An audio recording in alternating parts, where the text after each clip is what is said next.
Hey there, foodies! Today, I've got something absolutely delicious for you.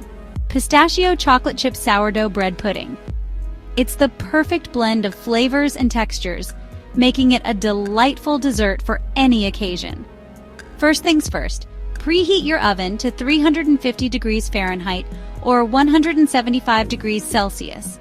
Now, in a large bowl, whisk together 4 eggs, 2 cups of milk, half a cup of sugar, and a teaspoon of vanilla extract. Make sure it's all nicely combined.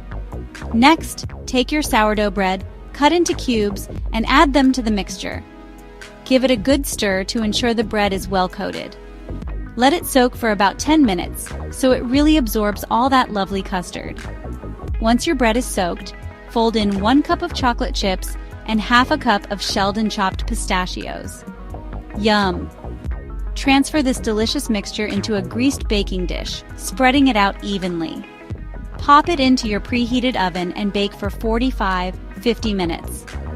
You'll want the top to be golden brown and the custard to be set. When it's done, take it out and let it cool slightly before serving. There you have it, your pistachio chocolate chip sourdough bread pudding. It's rich, it's nutty, it's chocolatey, a true treat for the taste buds. Hit like and subscribe. Enjoy!